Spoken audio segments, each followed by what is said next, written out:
What's up students? Myself Kushagra and welcome back to your channel जिज्ञासा class. तो आज की वीडियो भाई थंबनेल देख के समझ गए होगे कि किस टॉपिक पे वीडियो होने वाली है। तो वीडियो है कि ऑनलाइन क्लासेस में पढ़ना कैसे है। रीसेंट इस 3-4 महीनों में मोस्ट ऑफ द स्टूडेंट्स ने ऑनलाइन क्लासेस का टेस्ट ले ही लिया होगा, लेकिन कई सारे स्टूडेंट्स ने तो अपना तरीका निकाल लिया, लेकिन बहुत सारे ऐसे स्टूडेंट्स हैं जिनको अभी भी समझ नहीं आ रहा कि ऑनलाइन क्लासेस में पढ़ना कैसे है। एंड ये सिर्फ उन स्टूडेंट्स के लिए या फिर अभी के टाइम के लिए ये सब जो मैं टिप्स या ट्रिक्स जो शेयर करने वाला हूँ नेक्स्ट पूरी वीडियो में, उसमें सिर्फ उन स्टूडेंट्स के लिए नहीं है कि जो अभी पढ़ रहे हैं। ये हर उस स्टूडेंट के लिए है या फिर हर उस वर्किंग प्रोफेशनल के लिए भी ये काम आएगा जो किसी ना किसी तरह से ऑनलाइन क्लासेस के थ्रू कोई स्किल कुछ सीख रहा है। तो ये उन सब के लिए काम आने वाला है। तो इसीलिए वीडियो को ध्यान से देखना है, एंड तक देखना। एंड अगर आपको पसंद आए तो इस वीडियो को शेयर भी कर देना। तो अब हम अपनी टिप्स या ट्रिक्स या फिर जो पॉइंट्स हैं उनके साथ आगे बढ़ते हैं। तो टिप 1, तो पहली टिप ये कहती है कि think online classes as real classes. सबसे पहले तो ये अपने माइंडसेट बनाओ कि जो ऑनलाइन क्लासेस है वो एक्चुअल क्लासेस हैं, आप एक्चुअली पढ़ रहे हो। तो प्रॉपरली तैयार होकर, प्रॉपरली नहाकर, जैसे आप स्कूल जाते थे सेम उसी तरह से, हो सकता है कि यूनिफॉर्म ना पहनो, वो इतना भी स्ट्रिक्ट होने की जरूरत नहीं है, लेकिन एक प्रॉपर ड्रेसिंग में बैठो। ये नहीं कि आप अपनी जो कपड़े पहन के आपने रात सोए थे वही कपड़े पहन के आप ऑनलाइन क्लासेस भी अटेंड करो। ये चीज गलत है, क्योंकि इसका आपके ऊपर एक साइकोलॉजिकल इफेक्ट पड़ता है कि आपको लगता है कि आप अभी भी सो ही रहे या फिर अभी भी आप किसी इंपॉर्टेंट काम पे नहीं हो। तो इसीलिए अपनी जो ऑनलाइन क्लासेस है उनको रियल क्लासेस की तरह लो, सीरियसली पढ़ो, और जिस तरह से आप स्कूल में पढ़ते थे, जिस तरह से स्कूल में अटेंटिव होकर पढ़ते थे, उसी तरह से आप ऑनलाइन क्लासेस में पढ़ो। जो मेरी टिप 1 है वो यही कह रहा है कि ऑनलाइन क्लासेस को एक रियल क्लास की तरह ही ट्रीट करो। ठीक है, अब आता है हमारा टिप 2। तो टिप या ट्रिक या पॉइंट 2 जो कहता है वो है कि मेक अ टाइम टेबल। अब एक वेल डिफाइंड टाइम टेबल बनाओ अपना, पूरा दिन का, पूरे हफ्ते का, पूरे महीने का। तो ये चीज बनाना बहुत जरूरी है। क्यों? अब इसके पीछे भी एक रीजन है, क्योंकि आपको पता होगा, क्योंकि आपको मेनली पता है कि कब मेरी क्लासेस है, कब मुझे क्या चीज करनी है। तो उस सिचुएशन में अगर आप एक वेल स्ट्रक्चर्ड टाइम टेबल होगा तो जो आपको हेल्प करेगा आपके सारे काम करने में, क्योंकि ऑनलाइन क्लासेस के बाद आपकी अपनी खुद की पढ़ाई है। तो उन सब के लिए आप अपने पूरे दिन को अगर डिवाइड करके रखो कि मेरा इस टाइम तक इस टाइम ये क्लास है, इस टाइम तक इस टाइम ये क्लास है, और उसके बाद मुझे ये चीजें करनी है, तो एक प्रायोरिटीज आप सेट कर पाओगे अपने लिए, जो कि आपको हेल्प करेगा। जो भी आपका मेन गोल है ऑनलाइन क्लासेस के से पढ़ने के थ्रू, जो भी आपका मेन गोल है, आप उसको इजिली अचीव कर पाओगे। एंड जब आप अपने सामने एक वेल स्ट्रक्चर्ड टाइम टेबल देखते हो तो वो आपके ब्रेन को एक सिग्नल भेजता है कि चीजें स्ट्रक्चर में है। एंड ब्रेन हमेशा ही चीजें स्ट्रक्चर में देखता जब है तो उसको बहुत अच्छा लगता है वो चीजें देखना, एंड उसको कम स्ट्रेस लगता है, तो इसलिए आप काम जल्दी कर सकते हो। तो इसलिए मेक श्योर कि आप एक टाइम टेबल बना के जरूर रखो। तो अब टिप 3 कहती है get to a clutter free area for your online classes. तो आप जब भी ऑनलाइन क्लासेस ले रहे हो तो एक ऐसी जगह चूज करो जो कि क्लटर फ्री हो, जहां पे ज्यादा कुछ भी चीजें ना हो। एक टेबल हो, आपके सामने आपका डिवाइस हो, चाहे आप लैपटॉप से पढ़ रहे हो, चाहे आप कंप्यूटर से पढ़ रहे हो, चाहे आप मोबाइल फोन से पढ़ रहे हो, तो वो आपके सामने हो, कैमरा खुला हो, एक बुक जिस भी सब्जेक्ट का आप पढ़ रहे हो सिर्फ उसी की बुक, और एक नोटबुक रखो और एक पेन रखो बस नोट्स लेने के लिए। उसके अलावा उस टेबल पे और कुछ भी ना हो। या फिर ज़्यादा से ज़्यादा आप एक पेन स्टैंड रख सकते हो, या फिर एक प्लांट रख सकते हो जो कि पॉजिटिव वाइब्स दे आपको। तो उसके अलावा कुछ भी चीज़ ना हो। ऐसा ना हो कि आपकी उस टेबल पे हज़ारों तरह की बुक्स पड़ी हैं एंड हज़ारों तरह की चीज़ें पड़ी हैं, आपके खाने की प्लेट पड़ी है वहाँ पे। ऐसा मत करो, उस एरिया को क्लटर फ्री रखो, क्योंकि ब्रेन जब काम करते हुए चीज़ें क्लटर फ्री देखता है तो उसको अच्छा लगता है एंड वो कॉन्सेंट्रेट भी कर पाता है, जो कि हमने प्रीवियस पॉइंट पे भी डिस्कस किया। तो अब इसमें एक और चीज ऐड कर सकते हो कि जिस एरिया में आप बैठ के पढ़ रहे हो, मेक श्योर करो कि या ट्राई करो कि वहां पे सनलाइट डायरेक्टली या इनडायरेक्टली आ रही हो एंड वेंटिलेटेड एरिया हो वो। ऐसा ना हो कि आप अपने घर के किसी एक कोने में बैठ के पढ़ रहे हो जहाँ पे हवा ही नहीं आती, तो आप क्लासेस नहीं ले पाओगे। तो ऐसी जगह पे बैठो जहाँ पे कि हवा आती है, टेम्परेचर भी अच्छा है, टेम्परेचर ज़्यादा भी नहीं है और एकदम ठंडा भी नहीं है, वो जगह साफ है, क्लटर फ्री है, वहाँ स्मेल भी या तो ना आए, कुछ कोई बुरी स्मेल ना आए या फिर कुछ अच्छी फ्रेग्रेंस आए। तो ये कुछ 3-4 चीज़ें हैं जो आप यूज़ कर सकते हो जब आप ऑनलाइन क्लासेस ले रहे हो, क्योंकि आपको क्लटर फ्री एरिया में ही पढ़ना पड़ेगा, तभी आपका दिमाग ढंग से कॉन्सेंट्रेट कर पाएगा। तो यही मेरी टिप 3 थी कि getting a clutter free area for your online classes. तो ये आता है मेरा टिप 4 जो कि बहुत इंपॉर्टेंट है। वो कहता है कि get equal amount of time for your revisions. अब आपने क्लासेस भी ले ली, आपने हर जगह से पढ़ लिया है, लेकिन जो सेल्फ रिवीजन का टाइम है, जो सेल्फ स्टडी का टाइम है, वो सबसे ज़्यादा इंपॉर्टेंट होता है किसी भी स्टूडेंट के लिए। आप एक्चुअली में किसी वीडियो को देखकर, किसी क्लास को लेकर उतना नहीं सीखते जितना आप एक्चुअली में उन सब्जेक्ट को अगर खुद से पढ़ो जितना आप सीख पाओगे। बहुत सारे लोग सिर्फ सेल्फ स्टडी कर कर चीज़ें कर लेते हैं यार। जो टेस्ला या स्पेसएक्स कंपनी के सीईओ है इलॉन मस्क, उन्होंने स्पेसएक्स कंपनी स्टार्ट करने से पहले सिर्फ बुक्स पढ़ी, उन्होंने कोई फॉर्मल एजुकेशन नहीं ली रॉकेट साइंस के बारे में। लेकिन आज अगर हम उनसे बात करें तो उनको बहुत ज़्यादा पता होगा, उनको एक रॉकेट साइंटिस्ट जितना ही पता है रॉकेट साइंस के बारे में। और उन्होंने कोई फॉर्मल डिग्री नहीं ली उस चीज़ की, उन्होंने सिर्फ बुक्स पढ़ी, चीज़ें समझी, खुद से पढ़ी एंड उनकी नॉलेज बढ़ गई। तो ये चीज़ हमें भी करनी चाहिए, हमें भी कुछ चीज़ें अच्छी अपनानी चाहिए दूसरे लोगों की, कि रिवीजन पे इक्वल अमाउंट ऑफ टाइम। तो जब तक आप रिवीजन पे टाइम नहीं दोगे, और रिवीजन पे कितना टाइम देना है, ये एक बहुत बड़ा क्वेश्चन होता है कि रिवीजन पे देना कितना टाइम है।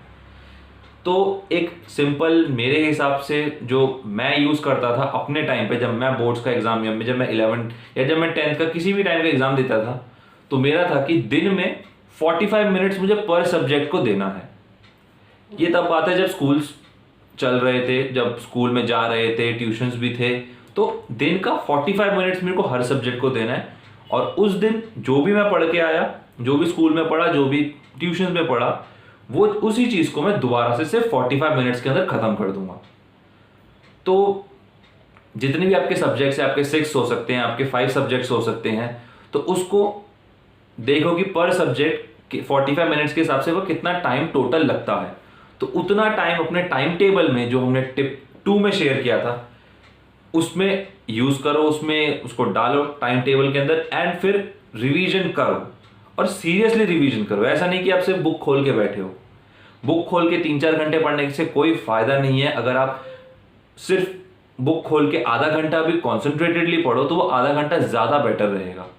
तो इसीलिए रिवीजन तो करो भाई, रिवीजन करनी पड़ेगी, और ऑनलाइन क्लासेस के टाइम पे तो स्पेशली करनी पड़ेगी। तो अब आती है टिप 5। तो टिप 5 कहती है create your online study groups. अब जैसे जब हम स्कूल्स में पढ़ते थे, जब हम ऑफलाइन क्लासेस में जाते थे, तो हमारा एक ग्रुप होता था कि हम एक ग्रुप में बैठ के पढ़ रहे हैं। अगर आप ग्रुप स्टडीज कर रहे हो, जहाँ पे हम लोग क्वेश्चंस डिस्कस करते थे या फिर कुछ भी चीज़ें हम ग्रुप में जब करते थे। तो लेकिन ऑनलाइन क्लासेस से क्या हुआ, जब बच्चे बाहर नहीं जा पा रहे अपने घर में, जो कि यार बुरा तो है, लेकिन अब जब है तो जो है तो वो है, करना ही पड़ेगा हमें। तो अगर आप एक वर्चुअल ग्रुप्स बनाओ अपने, जो कि ऑनलाइन क्लासेस लेने के बाद अगर आपको डिस्कस करना है, आप नहीं चाहते कि आप सबके साथ डिस्कस करो, आप उसको क्लास में डिस्कस करो, क्योंकि एक क्लास में एक टाइम पे 30 से 40 बच्चे होते हैं, तो हो सकता है आपकी प्रॉब्लम ना पहुंच पाए।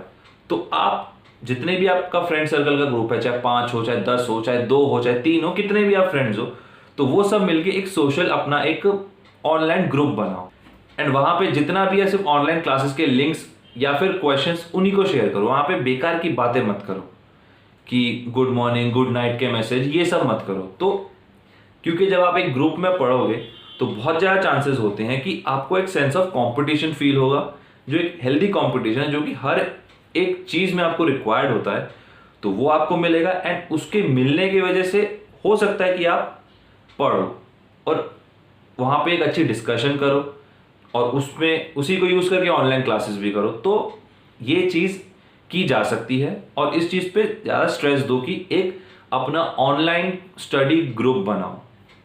ठीक है, तो नाउ टिप 6। अब टिप 6 कहती है कि while taking online classes stay away from any kind of distractions. अब डिस्ट्रैक्शंस कैसे हो सकते हैं? डिस्ट्रैक्शंस किसी भी तरह के हो सकते हैं। आपके सोशल मीडिया के डिस्ट्रैक्शंस हो सकते हैं कि वो ping ping ping ping message आता रहे बार बार आपका, तो उस टाइम पे अपने सोशल मीडियाज को म्यूट कर दो। जितने भी आपके ग्रुप्स हैं, जितने भी व्हाट्सएप ग्रुप्स हैं, जितने फेसबुक ग्रुप्स हैं, या फिर इंस्टा पे किसी का मैसेज आ रहा है, तो उन सबको अभी के लिए ब्लॉक कर दो। ऐसी बहुत सारी ब्लॉकिंग एप्स आती हैं जो कि कुछ टाइम, जब तक आप पढ़ रहे हो तब तक के लिए उसको ब्लॉक कर दो। या फिर और भी तरह की डिस्ट्रैक्शंस होती हैं, जैसे कि आपके आसपास, क्योंकि आप सभी घर पे बैठे हैं, तो सब अपना अपना काम करें, सब अपने अपने काम में जब करेंगे तो उससे अलग अलग नॉइजेज आएंगी। इसीलिए मैंने अपने टिप 3 में कहा था कि आपको एक क्लटर फ्री एरिया चाहिए। तो क्लटर फ्री एरिया का मतलब सिर्फ यही नहीं है कि जगह साफ हो, और साफ का मतलब सिर्फ फिजिकल वहां पे क्लीनिनेस ना हो, वहां पे साउंड क्लीनिनेस भी हो। आपको कोई एक्स्ट्रा आवाजें ना सुनाई दे कि यहां से ये चिल्ला रहा है, यहां से ये चिल्ला रहा है, फिर कुकर की सीटी बज रही है। तो ये सब चीजें आपकी क्लास के टाइम पे इंटरप्शन ना दे। तो ये सब डिस्ट्रैक्शन से आपको दूर रहना पड़ेगा। तो अब आता है एक बोनस टिप। अब ये बोनस टिप तो है, लेकिन ये बहुत ही ज्यादा इंपॉर्टेंट है। अगर ये आपने ढंग से कर लिया तो बहुत अच्छे मार्क्स आ सकते हैं। तो बोनस टिप है, make sure to take rest. अपने दिन में टाइम निकालो, किसी भी तरह से अगर वो निकले, टाइम टेबल्स बनाओ कि आप रेस्ट लो। ऑनलाइन क्लासेस के टाइम में कंसंट्रेशन बहुत ज़्यादा हमारा फ़ोन में रहता है, अपने डिवाइसेस में रहता है, लैपटॉप हो गया, कंप्यूटर हो गया, पीसी, किसी में भी हमारा बहुत ज़्यादा हम डीप घुसे रहते हैं। उसके बाद भी अगर हम दूसरे सोशल मीडियाज़ को यूज़ कर रहे हैं तो वो एक बहुत बड़ी प्रॉब्लम है। तो आपको रेस्ट निकालना पड़ेगा, टाइम निकालना पड़ेगा आपको रेस्ट का। अब रेस्ट में आप क्या कर सकते हो? आप चाहो तो जॉगिंग करके आ सकते हो, आप चाहो तो एक जस्ट 10 मिनट की वॉक करके आओ। अगर आपके घर के आसपास कहीं पार्क है, पार्क में तो छत तो होगी कम से कम, वहां पे जाके कुछ 10 मिनट तक के लिए वॉक करके आओ, या फिर 10 मिनट के लिए मेडिटेशन कर लो।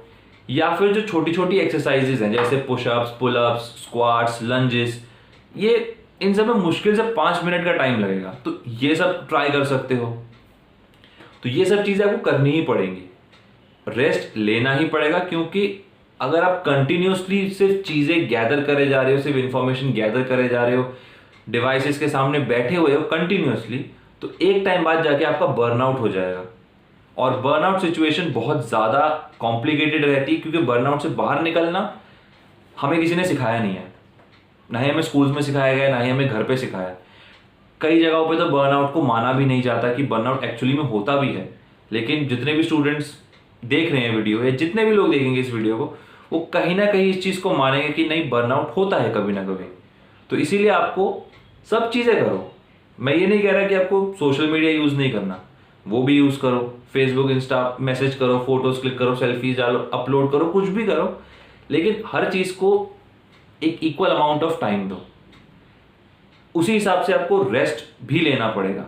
अच्छी खासी नींद लो, अच्छा खासा डाइट लो, हेल्दी न्यूट्रिशियस बैलेंस डाइट लो अपनी। ज़्यादा भी मत खाओ, कम भी मत खाओ। और एक्सरसाइज की बात करें तो ज़्यादा भी मत करो कि आप 2-2, 3-3 घंटे सिर्फ एक्सरसाइज ही कर रहे हो, unless and until you are a professional. Professionals की बात अलग है, लेकिन अगर आप एक नॉर्मल ह्यूमन बीइंग हो जो कि नॉर्मल डेली काम करता है, तो उसके लिए 2-3 घंटे का वर्कआउट कोई बेनिफिशियल नहीं है।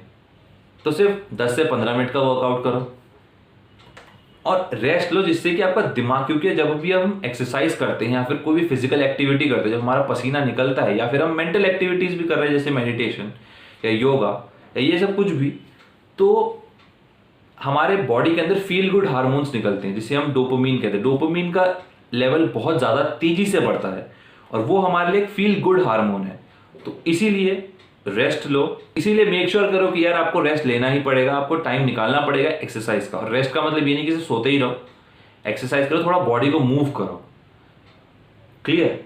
तो ये थे कुछ 6 पॉइंट्स और एक बोनस पॉइंट्स कि ऑनलाइन क्लासेस में एक्चुअली में पढ़ना कैसे है, क्या क्या स्टेप्स लेने हैं बाकी पढ़ना आपको किस तरह से है, कौन से सब्जेक्ट्स पढ़ने, वो मैं बताने वाला नहीं हूँ यहाँ पे कि वाईफाई कनेक्शन या ऐसे वैसे करके कोई भी चीज़ यहाँ मैंने फालतू कुछ नहीं बताया, ठीक है।